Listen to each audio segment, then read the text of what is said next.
Comrades, one of the most famous works in Marxist literature is the Communist Manifesto, and some of you may know how the Communist Manifesto ends. It ends with the battle cry, "Workers of the world, unite." When Marx wrote those words in 1847, the workers of the world constituted about 10 or 20 million people, no more than 2 or 3% of the global population, and confined to very, very narrow areas of Northern Europe, some areas of North America, and a few other spots around the globe. What I want to start from today is the fact that everything today is different.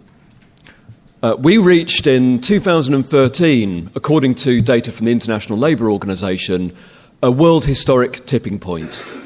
In 2013, for the first time in human history, the majority of people who labour globally became wage labourers. Never before was that true. The people who aren't wage labourers, small peasants, farmers, and so on and so forth, for the first time in human history, outnumbered by those who Marx would recognise as wage labourers, in the sense that he meant it in Communist Manifesto.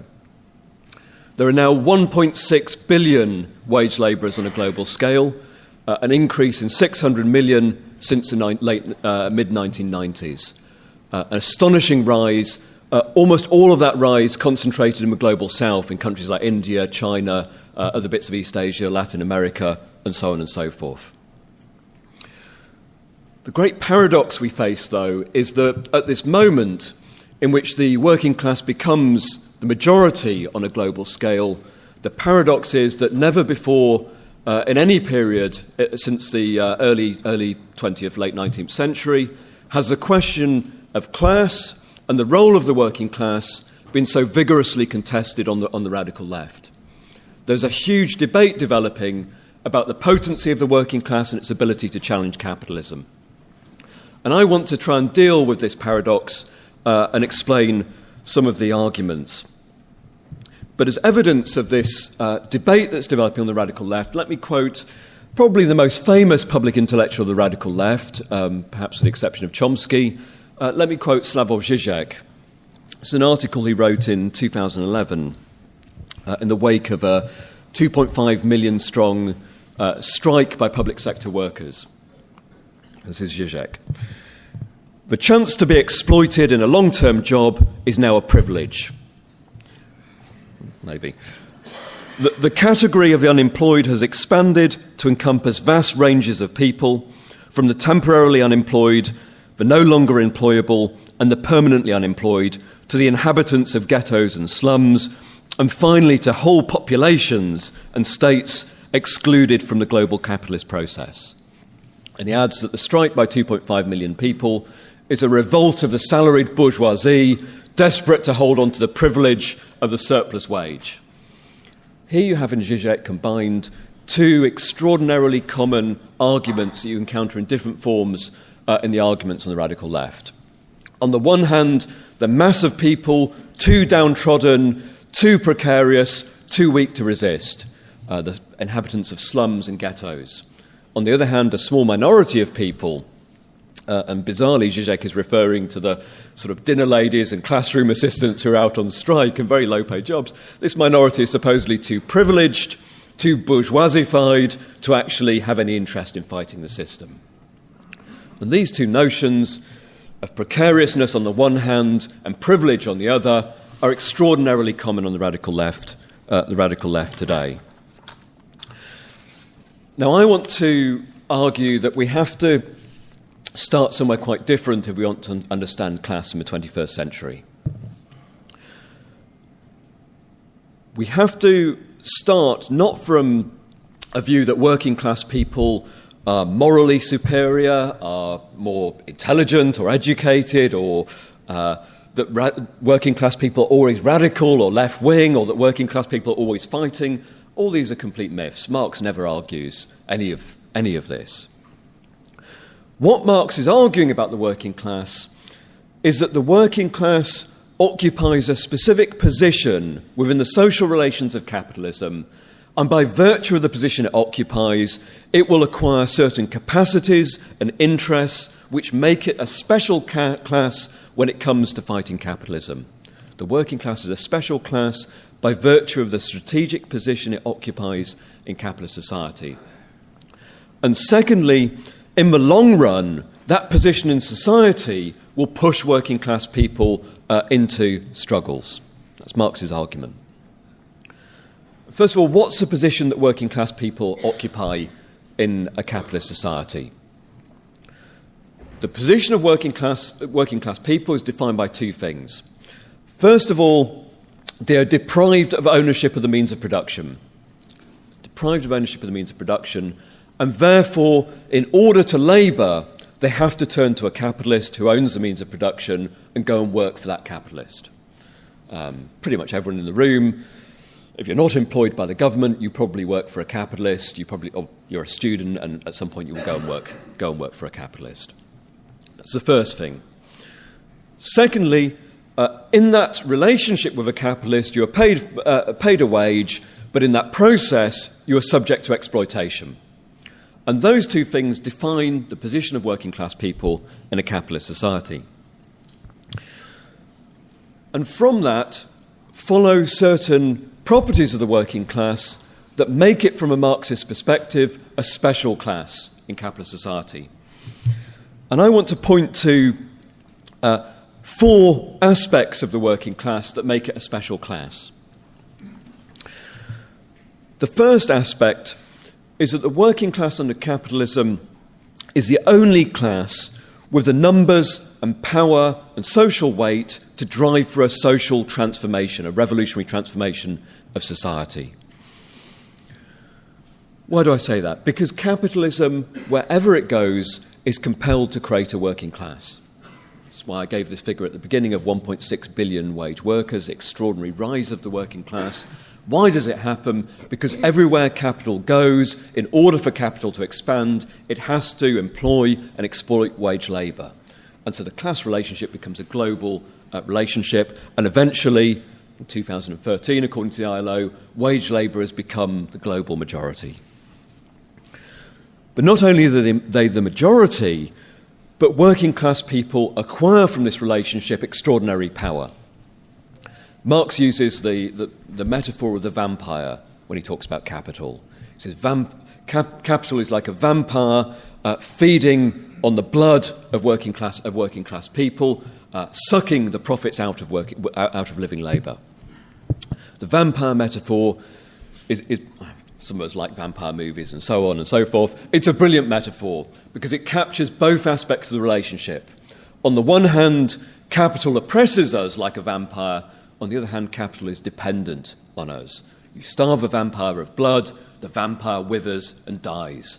And the point is that in this relationship, working class people acquire power because the capitalists depend on us for their profits. It's a relationship of dependence in both sides. And in that sense, the exploitation that workers face is qualitatively different to forms of oppression. I happen to be mixed race, I'm from Asian background, I'm subject to racism. This gives me no particular power. I'm not saying there aren't movements of black people, Asian people against racism, but I don't acquire any particular power from the fact I'm subject to racism. When I'm subject to exploitation, though, it gives me a power over capital. That's the first point. The second point about the working class is the working class is a collective class. And I mean that in two senses. The first sense is that on a global scale, the working class is drawn together like no class has ever been before.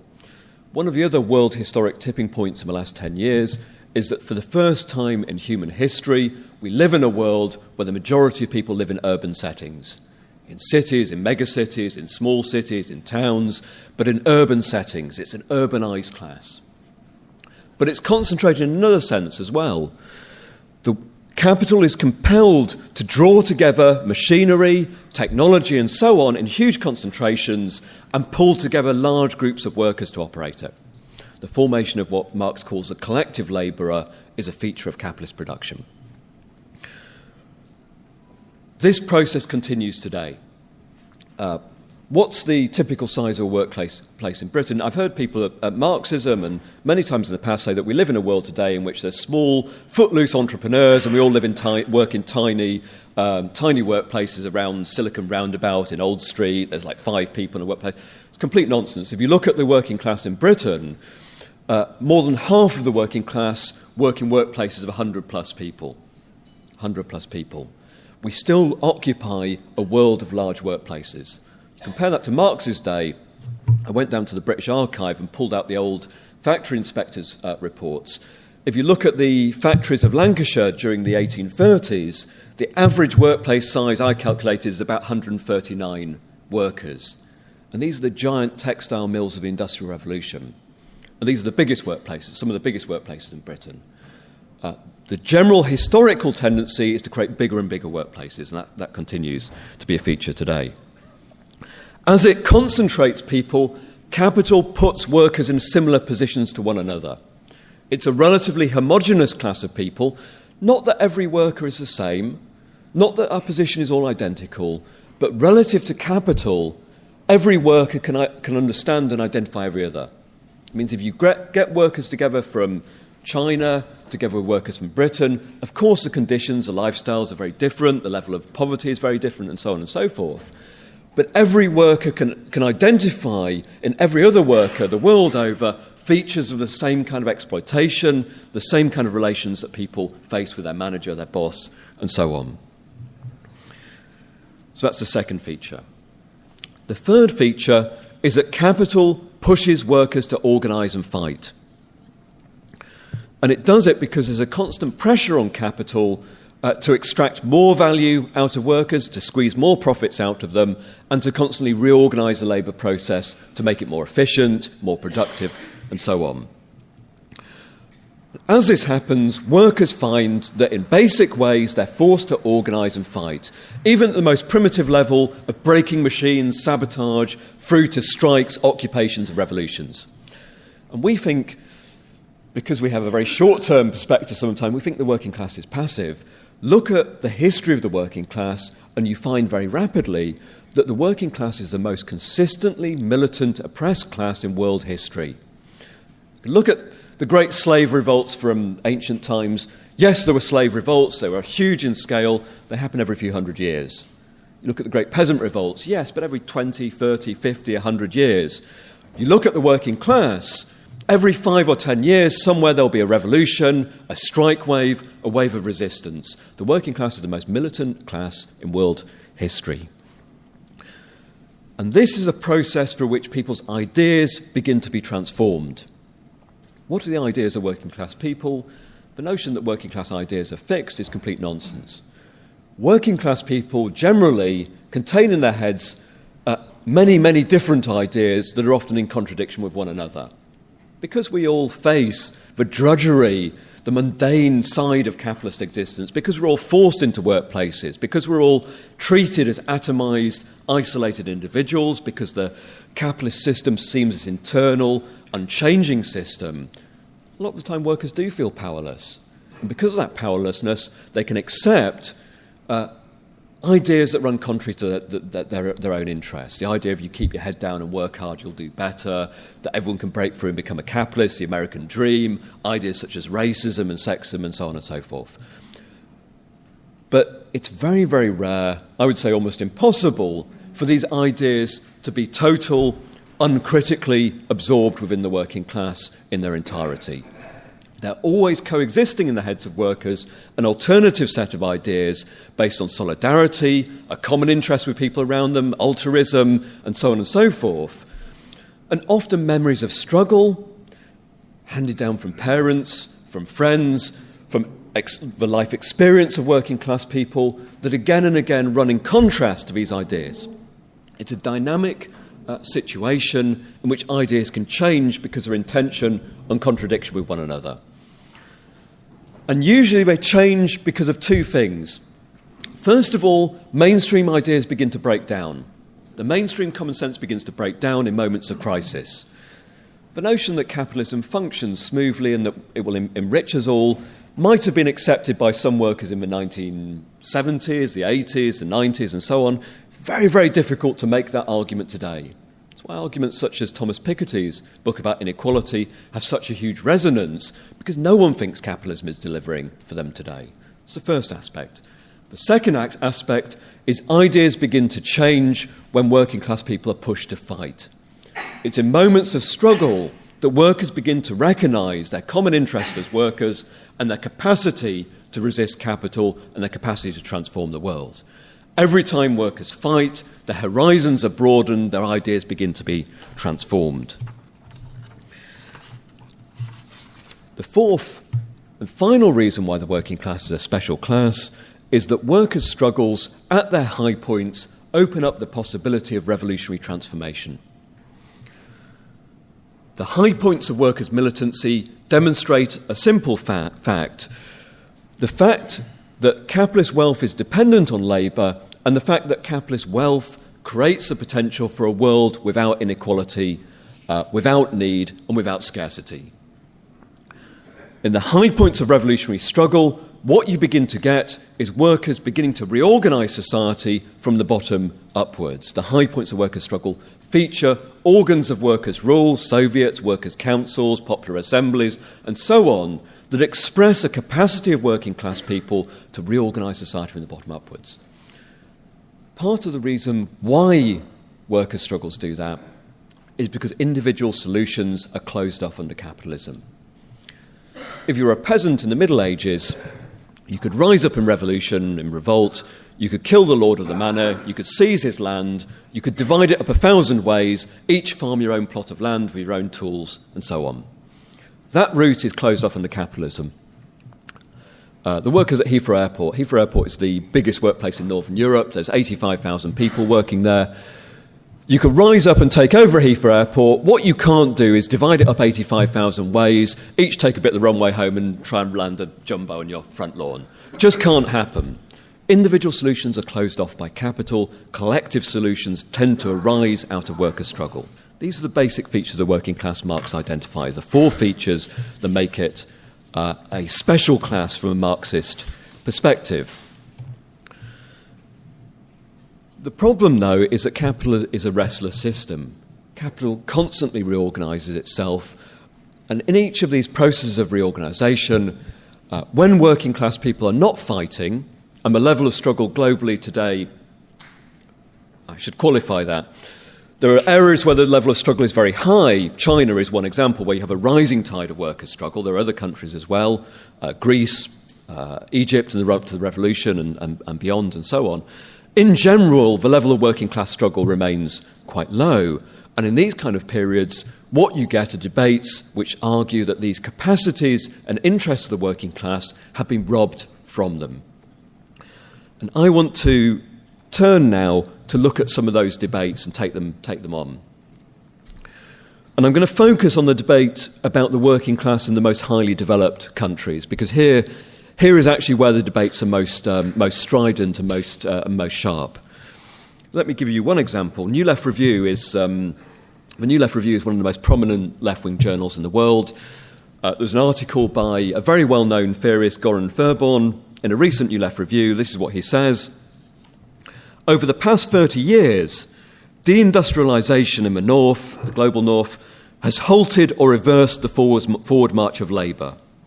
The residual industrial working class in the north remains too weak to pose any anti-capitalist challenge. You get in a very concentrated form this thesis of disempowerment of the working class. I think the argument's completely wrong. Let's start with manufacturing. Absolutely true that manufacturing employment has declined, particularly sharply in countries like Britain. Very sharp decline in manufacturing employment. Manufacturing output is still quite high. It's about 16% of the GDP of the most developed countries. You haven't seen a decline in output, particularly you've seen a decline in employment. Incidentally, employment in manufacturing was never more than half of the workforce in any country that I've ever looked at the figures for at any point in the history of capitalism, but it certainly declined. Does that mean that workers in manufacturing are powerless? I would say, on the contrary, what it's done is created a world in which quite small groups of manufacturing workers concentrate in their hands extraordinary power. If we look at the cutting edge of manufacturing industry, Often the production networks operate on a very, very large scale, and often they operate according to so-called just-in-time production methods. It means that workers across the production chain are completely dependent on workers at other points in the production chain. And it means quite small groups of workers can disrupt production chains and hit the profits of the capitalists. A strike by Boeing machinists in 2008 shut down the entire Boeing production network in a matter of hours. It cost Boeing $100 million a day.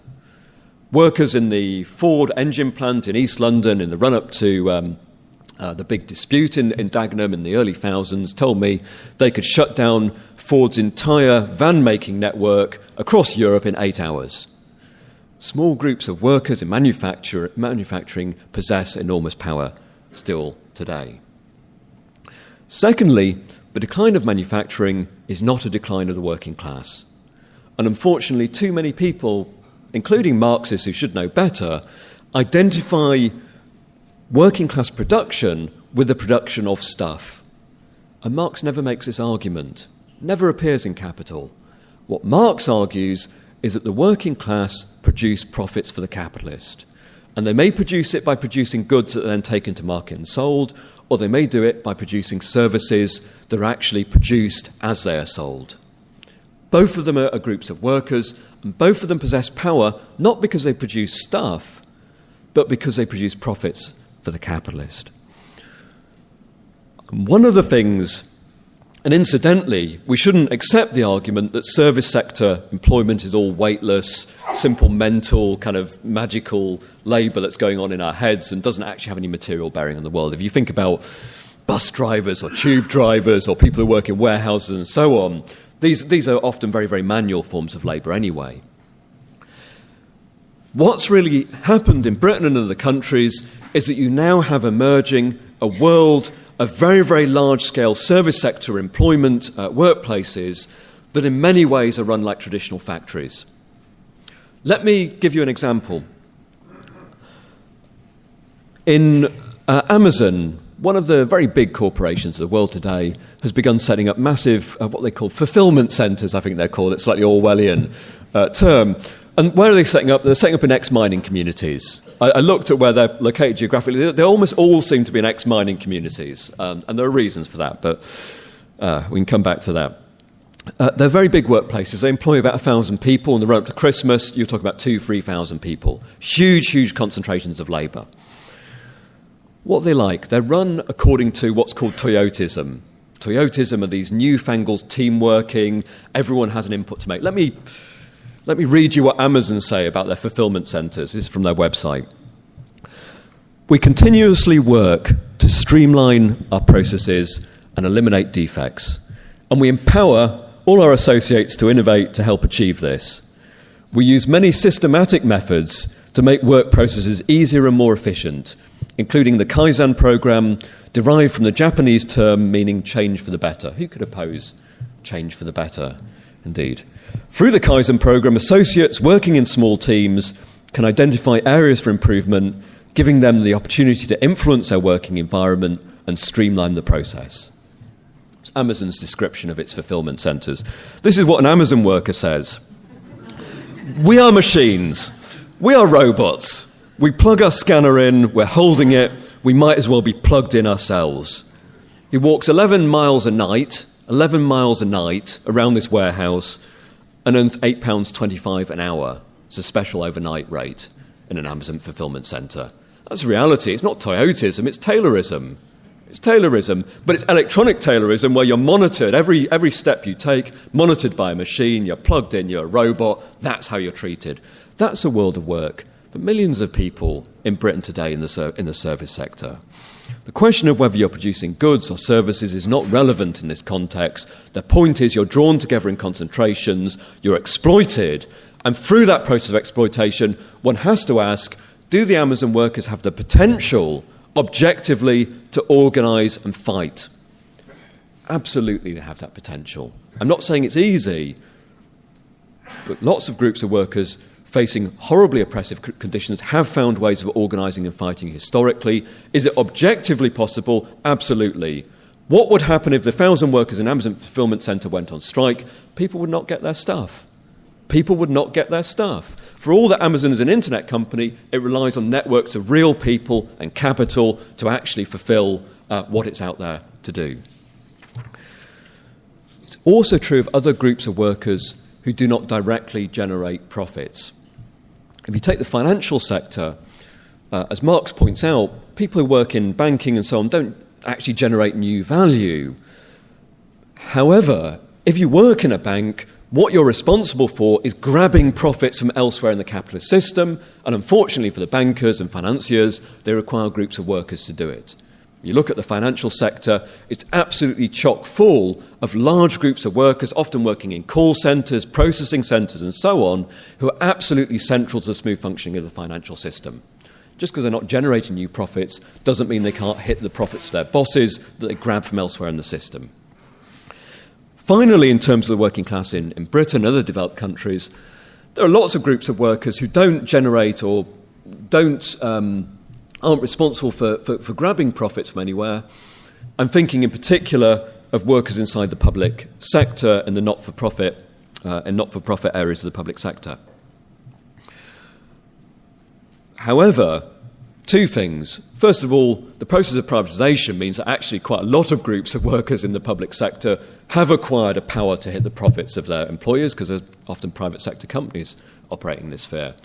Secondly, and more generally, these groups of workers are not cut off from the wider working class. They're part of a global working class that's developing, and they occupy conditions of employment established across the capitalist system as a whole. You're a public sector worker, your conditions of employment are established by the conditions of employment across the working class. And increasingly what's happening in the public sector is the methods that employers use are being brought in from the private sector. Yeah, 10 minutes. Even the managers in the public sector increasingly are managers brought in from the private sector. And the way that they discipline people, the way that they make people work longer and harder are almost identical to the private sector. There's a brilliant bit in Capital where Marx talks about a private education establishment, and he says, well, it doesn't matter to the capitalist if they're laying out their money in a sausage factory or a brain factory. It's all just the same. It sounds like a flight of fantasy when Marx is writing it. Today, if you work in a school, you can feel like it's just like a sausage factory. It's a brain factory. That's how it feels for many teachers, hospital workers, and so on. And when these groups of workers fight, organise, and resist, they do have power. You take the 2011 strike that Zizek talks about, £2.5 billion that costs the British economy, not because workers stopped generating profits, simply because every school in the country practically shut down, people couldn't go to work because they look after their kids. It has a massive impact. But more importantly, it has an impact on other groups of workers. When they see groups of workers fighting collectively, it can spill over into wider resistance. The public sector is a key element inside the working class, and its struggles matter. Okay. 10 minutes left. I want to say two more things. The first thing is that one of the other critical arguments that we encounter today, one of the ways that the argument surfaces about the powerlessness of the working class is often in terms of an argument about precariousness or what's sometimes called the precariat. And this is an argument we have to look in detail at the actual concrete facts on the ground, and we have to make a very serious assessment of it. The most famous version of this argument is from a guy called Guy Standing, who wrote a book called The Precariat, the New Dangerous Class. What does Standing argue? And is it true? Central to his argument is that in most countries, this is a quote, in most countries, the statistics show that the number and share of national labour forces in temporary statuses have been sharply rising over the past 3 decades. Most people accept that argument. You ask most people, are there more workers in temporary statuses in Britain today? Most people will say yes. The problem is when you start looking at the facts, you find things are actually really counterintuitive. Are there more workers in Britain in temporary statuses than 20 years ago? No, there's not. About 6 or 7% of the workforce are in temporary statuses. It's not changed in the last 30 or 40 years in Britain. Now, I'm not saying there aren't other attacks, But the form of attack being made on the working class is not predominantly moving permanent workers onto temporary contracts. How many people in the statistics say that they're on temporary contracts and would like to be on a permanent contract? According to the latest data I've looked at, it's 2.2% of the workforce. And that's quite a large number of people in total because the workforce is very big in Britain. But we can't generalise from that situation. We have to be clear what the real attacks on the working class are. It's not always rendering labour temporary. Secondly, what Standing's argument rests on, and what so many of these arguments rest on, is a process of aggregation of different groups of workers that are lumped together and all classified as precarious. So he doesn't just talk about temporary workers, interns and all the other groups, he throws into the mix part-time workers. This is a huge problem.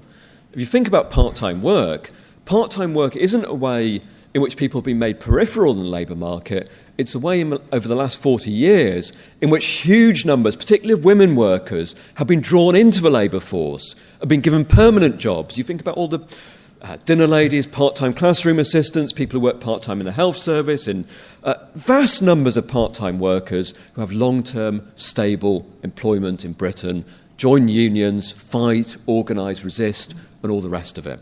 You simply can't lump together part-time workers, temporary workers, and say this is a precariat. These are a group of people in an identical position with a different set of interests to the wider working class. Makes no sense. Makes absolutely no sense. Not only that, but if you look at the longevity of employment has gone up. More workers are in long-term work than ever before in the advanced countries, particularly countries like Britain, the USA, Canada, and so on and so forth. There are different trends elsewhere, but in Britain you can't make an argument that the relationship between capital and labour has become more fleeting, work has become shorter in duration. I'm not saying that there aren't workers in these conditions. I'm not saying there aren't workers in weak positions inside the labour market. There always have been. In Marx's day, what was the biggest occupational group? Not the workers in the textile mills, domestic servants. Often young women, often quite isolated, often extraordinarily hard to organise. And then there are other groups who are in a weak position because their condition of employment were poor, who people said were unorganisable. The workers in the East End of London, the dock workers who people said they will never organise these people. They're queuing up in the docks desperate for work every day. They're criminals, they're vagrants, they can't be organised. What do? They organised, they struggled, they improved their conditions. I'm not saying there aren't people in weak positions inside the labour market. What I'm arguing is we can't generalise from the situation of the weakest and most peripheral people in the labour market. It's a false generalisation. What's the reason for that? The central reason for that goes back to something I said at the outset. The relationship between capital and labour is a two-way relation of dependence. The worker, unfortunately, is dependent on the capitalist for employment. The capitalist is also dependent on the worker. The capitalist is dependent on the worker. And not any old worker. Capitalists become dependent on particular forms of labour power that are quite costly and quite difficult to develop. And if you look at the pattern of employment in Britain after the crisis, the pattern wasn't mass unemployment in Britain, the pattern was labour hoarding.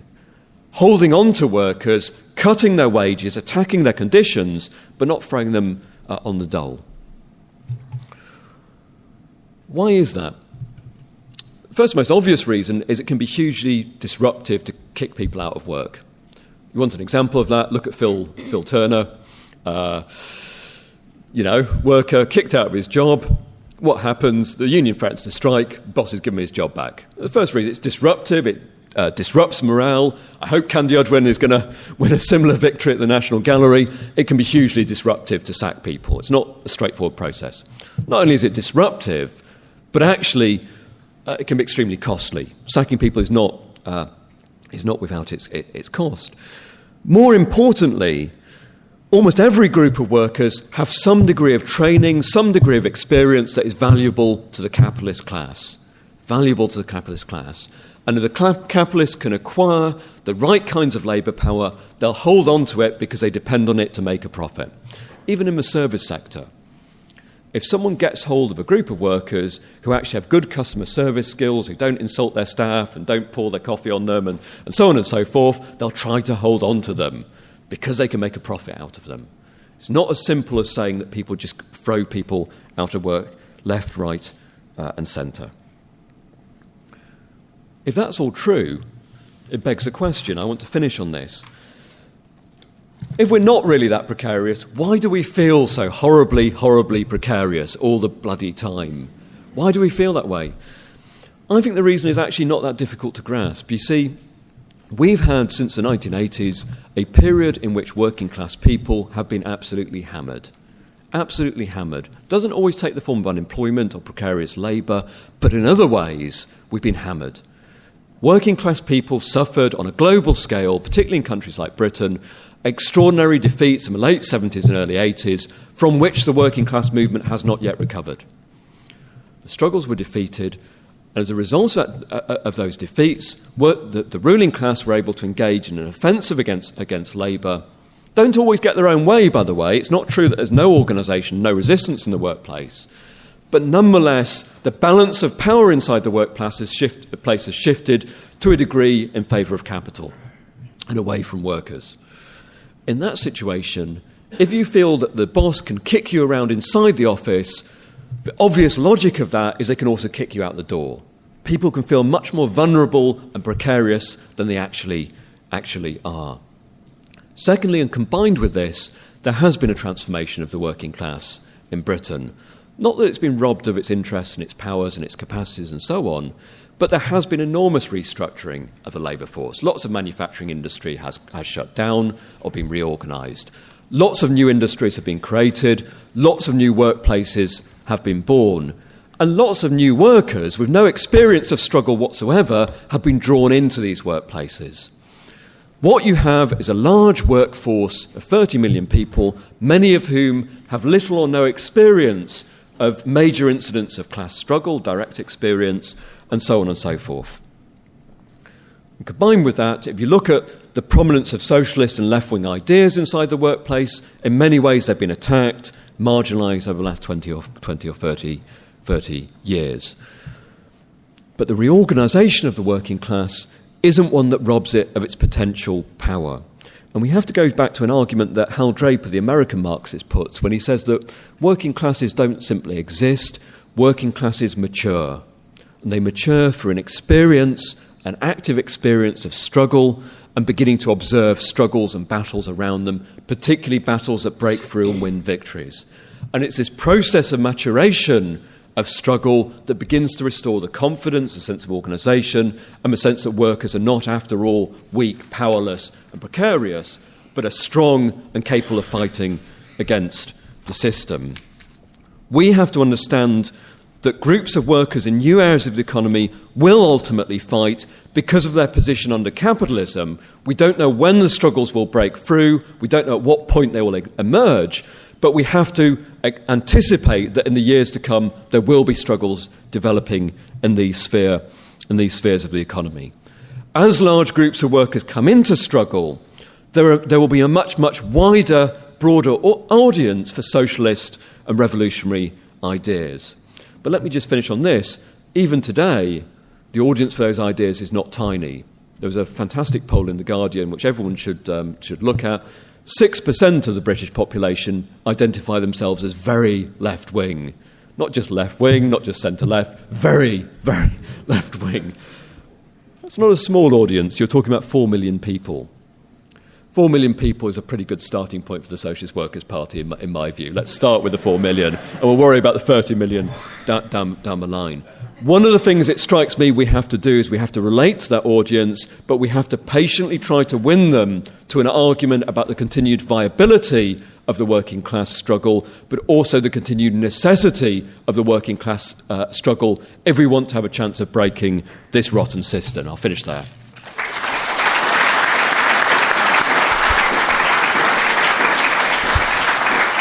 Right, Paul Shackley, Lancaster SWP. Now, all workers contribute to profit, all. The education system produces numerate, literate, disciplined workers for the capitalists. The health service produces healthy workers for the capitalists. Unemployment benefit maintains unemployed workers until they can be re-employed by the capitalists. So all of us are employed because we contribute to profit. We should not accept any distinction or any division between public and private employees.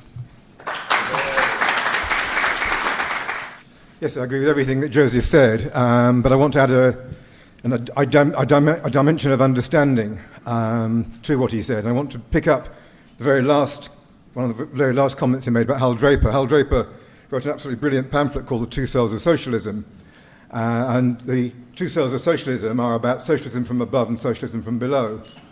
And the two versions of socialism from above dominated working class politics in the 20th century. That's to say, communism or Stalinism on the one hand, or the parliamentary road on the other.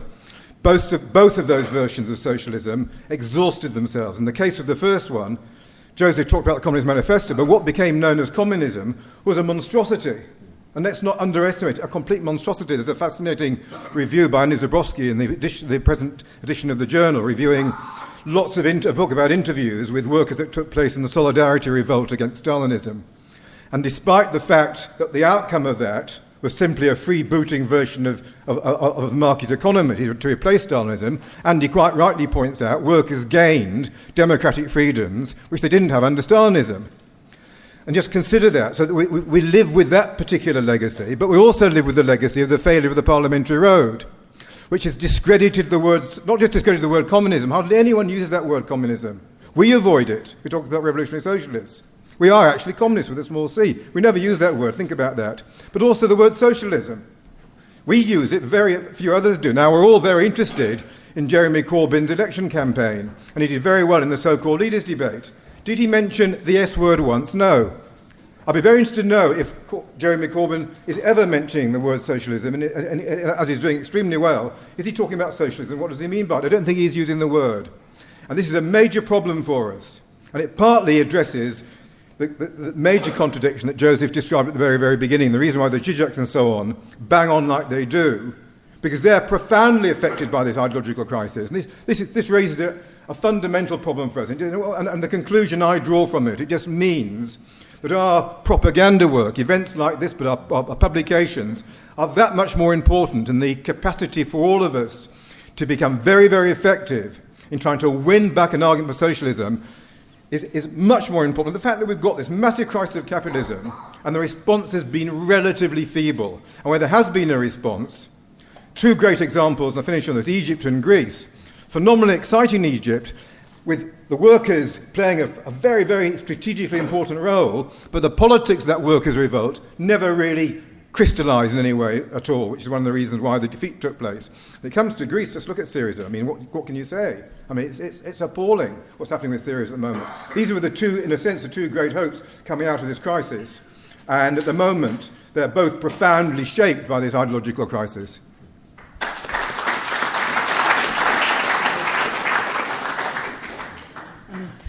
Mary Brodbin from Tower Hamlets branch in East London. I'm still a bit unsure about this precariat question. When Joe says at Amazon, these fulfillment centres, 1,000 people can down tools and then, the whole thing will be brought to a halt. But in reality, how can this happen when you've got people who are employed there on zero-hour contracts and their ability to organise in any way that we know is not feasible? They're not in a union, and there actually can be, their contracts, their so-called contract, their zero-hour contract, could be stopped the next day.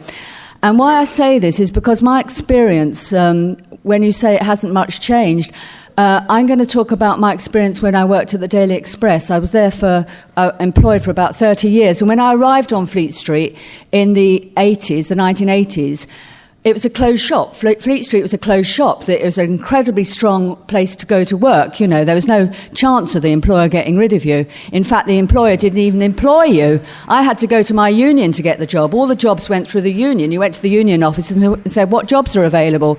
And it was also the case that we had to have a monthly mandatory meeting during work time. And if you failed to attend 3 months in a row, you were branch and you lost your job. That's how strong it was.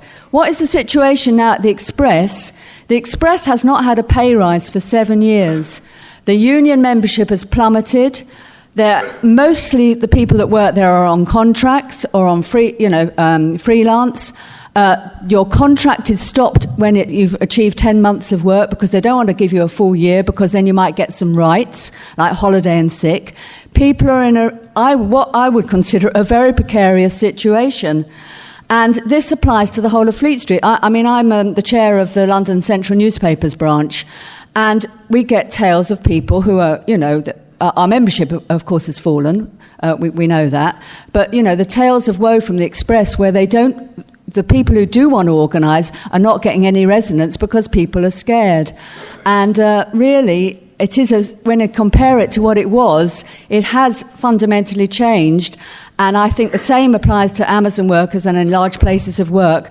It has changed, and I want to be actually reassured that it's not the case that in fact people won't fight back. But when you talk to express workers, they're very, very scared of organising.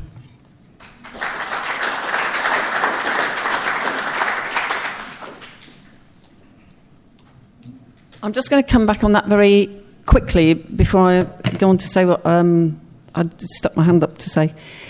Firstly, it's absolutely true, and Joseph did say it, so that one of the reasons that there is this sense of fear inside the working class movement, one of the reasons for it is defeats in the past. And the defeat of Fleet Street was absolutely massive. I mean, we had 84-85, the defeat of the miners' strike, followed by 85-86, the defeat of Fleet Street, all of which could have been avoided, and it left the working class movement completely shell-shocked. If you combine that together with the restructuring, then it's absolutely clear that the people, well, the miners no longer really exist, but the print workers and so forth are precarious compared with where they were. However, if you go back to the 19th century and the dock workers, actually, they're no more precarious than dock workers who had to turn up on the gate and get picked out by people who were hiring the labour. They had no contract at all. They simply had their bodies and presented, and then had to get picked. And their strike actually emerged out of the match girls who struck and organised and proved to their brothers and fathers and neighbours that it was actually possible to organise and to fight and to win. Which is why one struggle can actually make a huge difference in terms of detonating the confidence of other people that actually they can do it, and shifting the confidence in people's heads is actually the most important thing in terms of getting people to organise, because actually what Joseph also said is a call centre can't work if people don't walk through the gates. So if people decide, regardless of what their contract is, if they all decide to refuse to go through the gate and put on picket lines, and maybe they have to go for mass pickets and stop other people going through the gate and build real solidarity, then they can actually fight, and then they can begin to win. Now, the second point, the thing I put my hand up to speak about, is that one of the things, when Joseph talked about how on the left there isn't a notion of looking to the working class movement as a key force for change, no more is that true than in the debates which are taking place amongst feminists and so-called Marxist feminists, because there is a huge resurgence of interest amongst women about the whole question of how to understand the role of where oppression comes from and actually how to fight it. And a whole number of the debates of the 70s are actually resurging, and people are looking at the texts. Anybody who's read Lisa Fogel will actually know that she does not talk about, her book is very, very good at many levels in terms of analysing oppression. But what neither she does, other people do actually, Joanna Brenner does, she's a different kettle of fish. But actually I spent a couple of days at a Marxist Feminism conference, people do not start from exploitation. They do not start from the totality of the system. They don't look at the world working class and the absolutely central role that women workers play in the expanding working class across the globe, as well as strategically in Britain. And one of the things why that is really important that we actually have to talk about it all the time.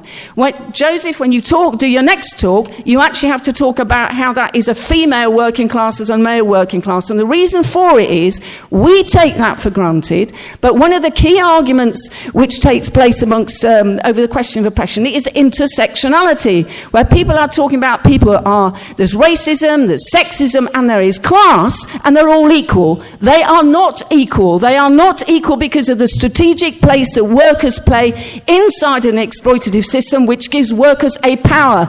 And one of the things we actually have to say is that women workers have exactly that same power as male workers have, and those male and female workers are different nationalities and races and colours and genders, and actually we possess the greatest power as women workers than we have ever had in world history, so precisely because the world working class has that potential power, and that is the central means by which we actually can fight to overcome oppression. And that is, I think, it is a hugely strategic argument, and we are the only people who are going to put it. And we actually have to talk about how women workers, as part of working class fighting back, if you get call centre workers, you're going to get women workers. I'll stop there, but I just wanted to say we actually have to, when we are talking about class, we also have to make clear to people that it is a black, female, LGBT working class as well.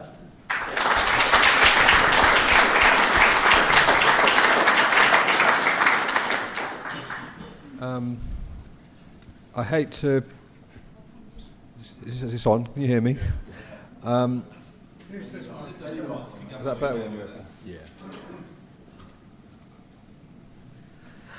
I hate to mention it, but the U word.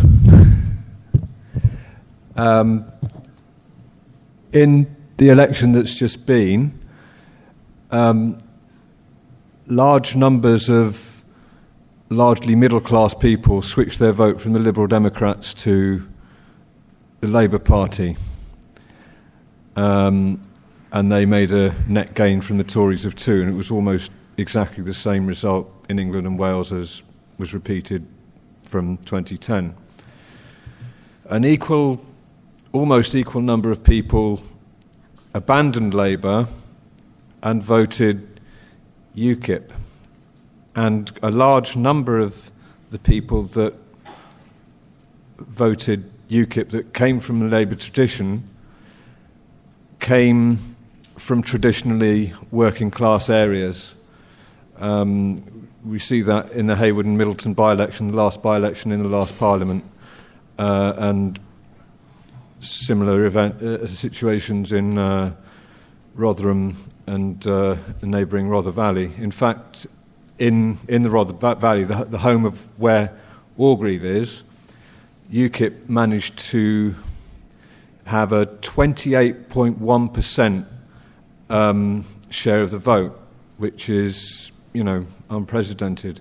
So what can we do? And this is a dreadful thing. This is a racist, sexist, homophobic party led by a tosser of a former stockbroker.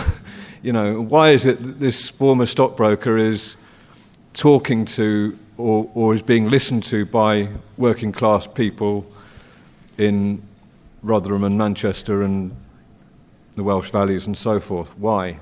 What can we do to reverse this trend?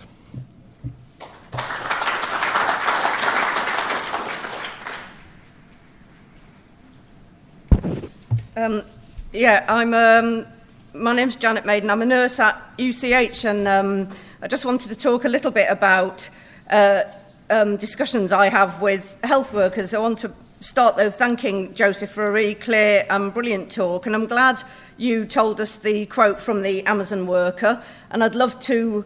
I guess I do believe that people kind of know that's their expression, but things get muddied by the language they hear and how they feel. I think that I like to think that I've come across some of that 6% of the very, very left wing, especially doctors who like to sidle up to me and talk to me about the most recent thing that's going on. But I also find it difficult, and they look shocked if I were to call them a member of the working class. And I struggle with that. The other thing I struggle with is I do think as socialists we could do with a kind of our own dictionary.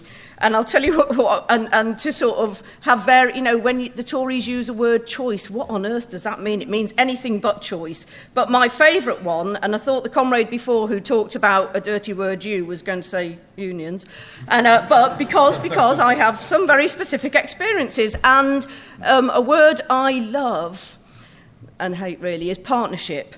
And so now, what happens if you're in a partnership, which Unison, my trade union, loves to talk about, is that you get shafted, apparently just the same, if not worse, but you get shafted in a nice room with the managers, having a cup of tea, and we're all on first name terms. And I think, and I sometimes say radical things like, but it's us and them. Oh, yeah, well, we don't talk like that anymore. I said, but it is, you know. And I'm being serious, I think we need to simplify any attack we have and quickly work out. And I mean, I struggle. I've been nursing, I'm very passionate about what I do on the wards, but the more and more they ask us to do, more bloody form filling and stuff. And people look to me, and I've been there a long time, and I'm friendly with my boss. She's a nurse like me. She happens to be the manager. But I say, no, we're not having this. We're not going to do this. We're going to have an us and them approach to this.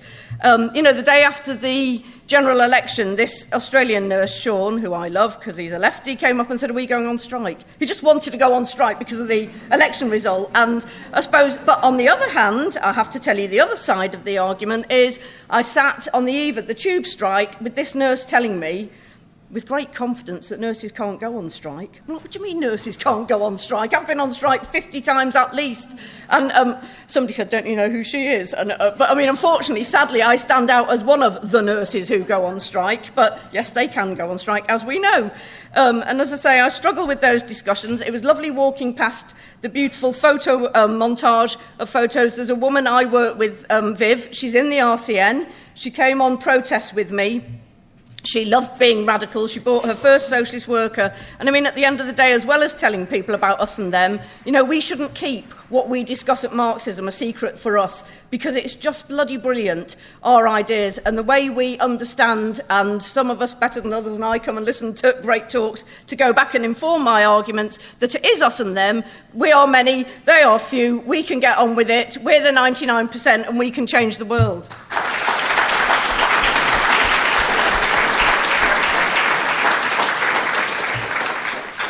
I think on the question of class and production, I think there's more nonsense talk and confusion about this than almost any other topic, complete ignorance about what billions of people do each day in their lives. Joseph's right. One of the arguments is that, OK, there may be a working class, but it's in China. It's disappeared here.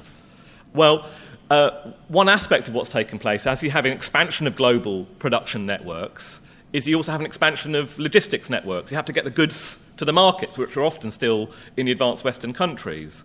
There's huge expansion of logistics networks. And again, it creates points of immense strategic power for workers, because those logistics networks are often organised in just-in-time methods as well. I just want to give one example. The US website Labour Notes, it's a very interesting website. It reported a dispute at the Elwood warehouse in Chicago a couple of years ago. The significance of this is where Walmart, this giant behemoth of a multinational, bigger than some countries, brings 70% of its goods from East Asia to this warehouse and then distributes them across the US. There's a group of workers there not employed by Walmart, they're subcontracted, and the subcontractor then employs an agency. That's who they actually worked for. They have to load the trucks, and to make the profits, they're told that the slogan is you have to have no air in the truck. Right? You have to pack it incredibly tightly. Otherwise, they start to hit the profit margin, which, by the way, means that probably if I had to do it tomorrow, I wouldn't be able to do it. This actually requires a group of workers who know how to do this, who've done this over time and been tested and so on. They began to organise over some job conditions, and they sacked 38 of them, who then walked out on strike with a series of demands. And the response of Walmart, this giant multinational, you'd think it's just swat it like a fly. They backed down. They retreated. They reinstated the workers, and they said to them, would you like air conditioning? Would you like some shin pads, because you're knocking... They retreated. Why did they retreat to 38 workers who were on, subcontracted? And there's a fascinating quote by the sort of rep, really, of the workers, who said, what you have to understand is this warehouse is like Walmart's heart. If you squeeze it, you give them a heart attack. In other words, it gave a group of workers significant strategic power, which they tasted and they used.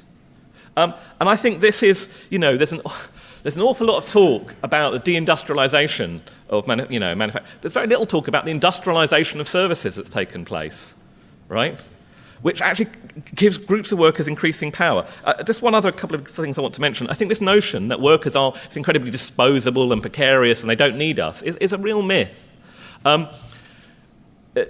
To my knowledge, the longest all-out strike in Scotland after the end of the year-long miners' strike in 1985 was by nursery nurses in 2004, with a 14-week strike by nursery nurses which scored some real victories, overwhelmingly of part-time workers.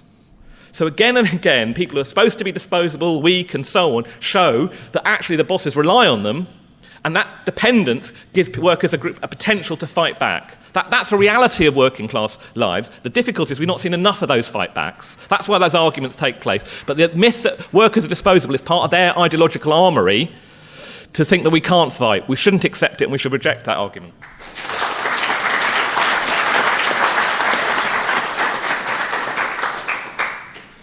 Hello, I'm from South Korea, and I want to contribute a little example in our country. South Korea, there's two main companies. One is Hyundai and the other is Samsung. And Samsung is very notorious for not allowing any trade unions.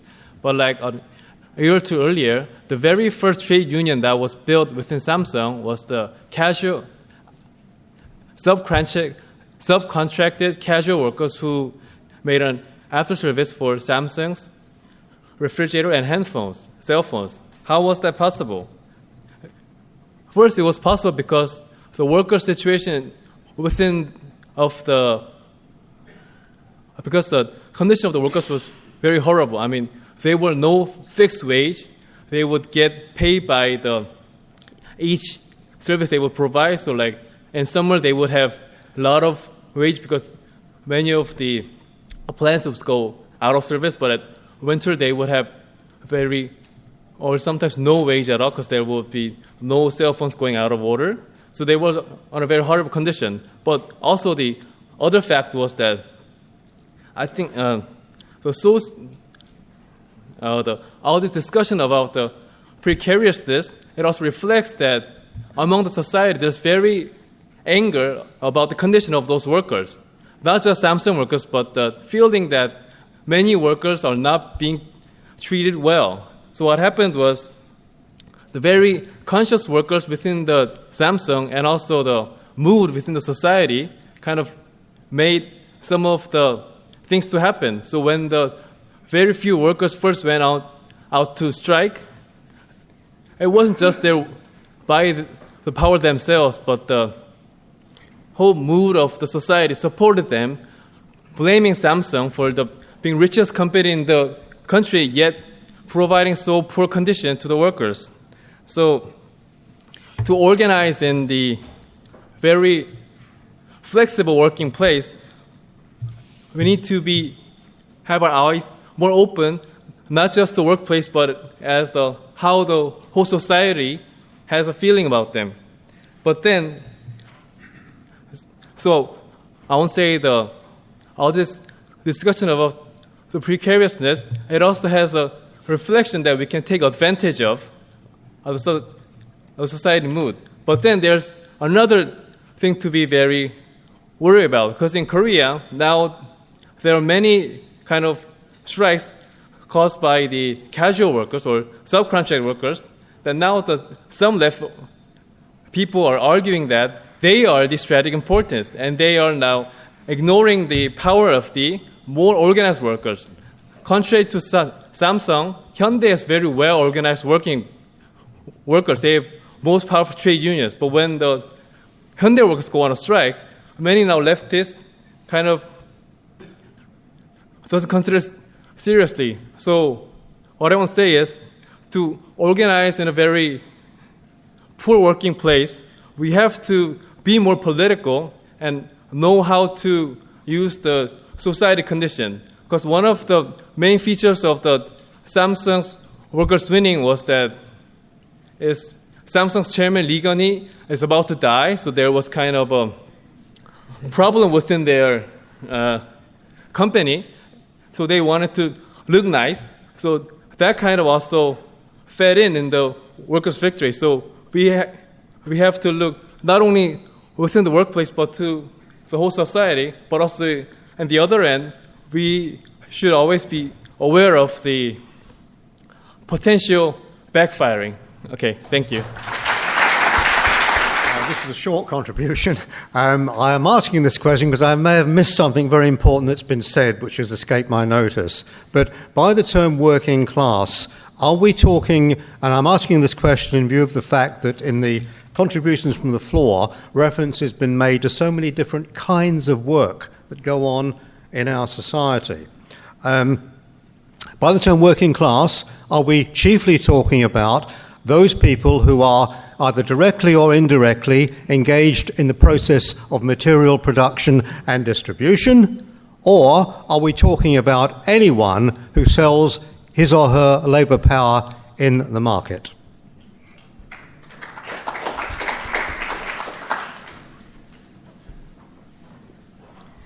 Hello, my name is Sarah. I'm now in Manchester, and I wanted to talk about two things, Hayward and Middleton and the Hovis workers. It's true, in October 2014, UKIP came within 600 votes of taking the by-election, and obviously people felt they had to do something about it, and so people organised Stand Up to UKIP. I mean, I don't live in the area, but you know, I had some time, and members of the Socialist Workers' Party had lived there for years. They know loads and loads of people. We contacted the Labour Party, we contacted the Greens, anybody we could think of, and obviously people who've been in the area a long time, teachers and health workers, know loads of people. It was very straightforward. We went out and leafleted on Saturdays in Hayward and Middleton, the town centres. We talked to people. We argued about UKIP being racist, but also anti-working class. And of course, Labour voters came back with, you know, Labour's doing nothing. And at the same time, you've got Ed Miliband and his immigration controls mug. It didn't help. But Liz McInnes, the MP there, is a serious anti-racist, and she does not like austerity. And so we got her out leafleting. We got the Labour MEPs out leafleting with us. She got loads of flack for it, and she tweeted our photos and said she was proud to stand with the anti-racists. Since the election, she has been with us in the Stockport anti-mental health cuts campaign, and is very clear about what she wants to do. And this is a very good thing. We have to drag whoever we can in the Labour Party to the left, and we can't give up on people, but we have to fight the racism. And, you know, UKIP's vote went up in that, but and they came second, but Liz McInnes, her majority is now 5,000. So the second thing I wanted to say, a couple of years ago in Hovis, big factory in Hovis in Wigan, the management started bringing in agency workers on 0-hour contracts, undercutting the permanent workers there. They went on strike. It wasn't easy. It's not like it transformed overnight, but in the process, the workers got much more confident. They eventually shut down the entire thing. It turned out that the 8 so-called crumpeters who make all of Hovis's crumpets in Europe shut down the entire European crumpet-making process. And of course they won. And that is an experience they are never going to forget. Okay, thank you very much for a very interesting discussion. Let me come back on a few of the points. First of all, someone said, what exactly is the definition of working class? Who is working class? Who isn't? We should be very wary of the temptation to treat workers as pigeons to be pigeonholed. That's not what Marxist class analysis is about, really, for us. It's not about slotting everyone into a neat box. It's about identifying the social relations of society and seeing where particular powers and interests lie within that society. When you look at the working class, really what you're talking about today are those people in that particular wage relationship who are deprived of the ownership of capital and therefore have to turn to the class of capitalists to access capital.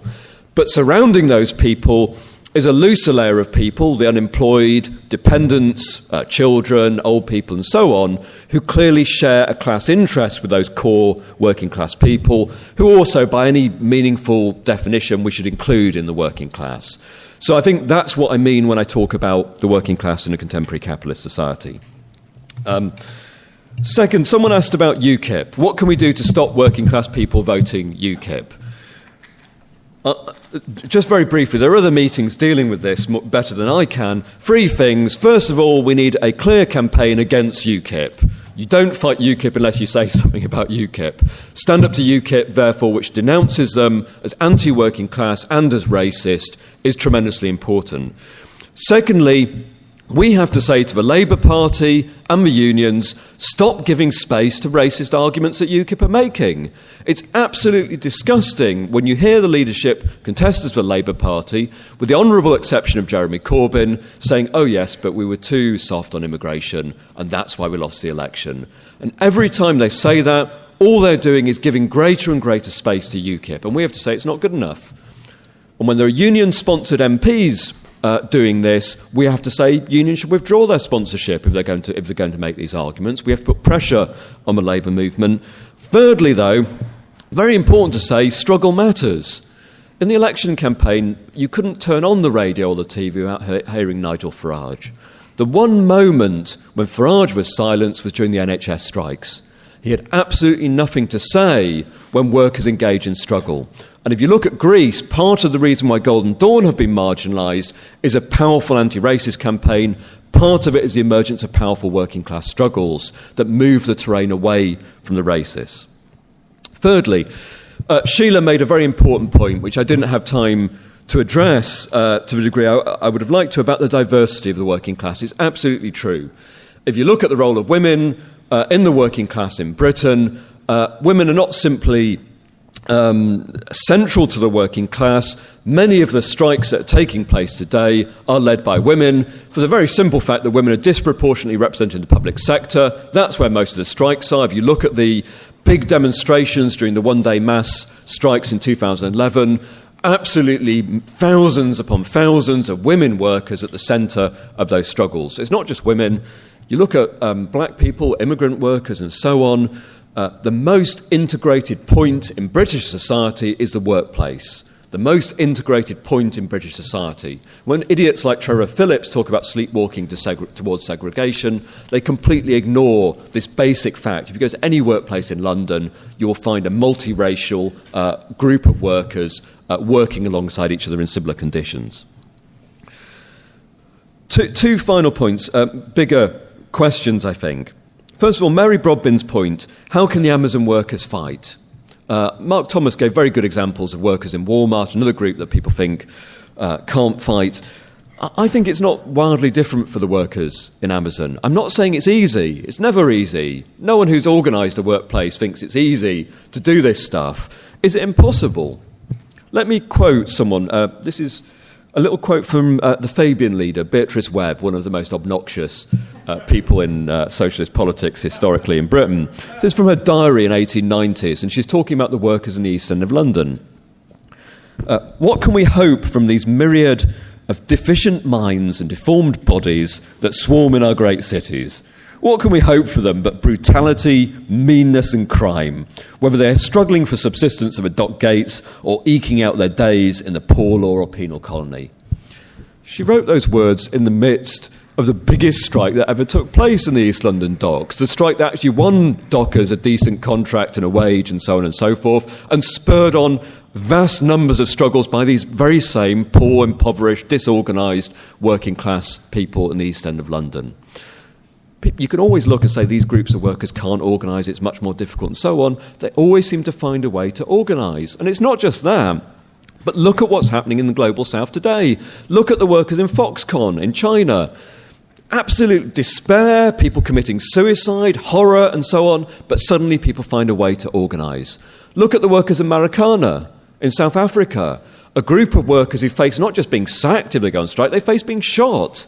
But they found a way to organise, they struck, and amid horrendous hardship, they broke through and they won victories. There are always ways you can organise and fight when you're drawn together collectively. Now, when we look at what's changed, we have to avoid two things. We should avoid saying that nothing has changed. That's just stupid, that's dogmatism. But we should avoid saying that everything has changed. We have to gauge carefully what's changed and what hasn't. I'm not arguing nothing has changed or nothing major has changed. What I'm saying is that the basic social relations under capitalism haven't changed. And because they haven't changed, certain things that were true 100 years ago are still true, despite all the other changes that have taken place. And we have to start from that combination. If we don't, if you accept that the social relations of capitalism have fundamentally transformed, you have two choices. One is you throw up your hands in despair and say we can never fight, or you look to other forces outside of the working class to lead the struggle for you. And it brings me to the point that John Rose made, because actually the combination of the fact that workers aren't fighting in many countries in a particularly strident way, and the decline of left-wing socialist ideas, generally even socialism from above, had a rhetoric of orientation on the working class and a rhetoric of socialism. Those changes mean that when people begin to radicalise, and lots of young people in particular are radicalising, they don't necessarily look to the working class. What they look to is a sort of kaleidoscope of resistance, different forms of oppression, different groups that can struggle, and so on, with no sense about the particular power that working class people acquire once they start to move collectively. How do we deal with that problem? We don't deal with it by standing on the sidelines and dogmatically saying the working class, the strike, bread and butter issues, and so on. What we have to do is we have to engage in a patient process of going through the arguments about why, historically, the working class played a key role in social revolutions and in social transformations, how the working class can retain that power today, and how we can begin to organise those people and how they can begin to fight. We have to be extraordinarily patient in those arguments, but we need to put them. To finish with a great quote by George Orwell, "Where does hope lie in society? Hope still lies with the proles." Thank you.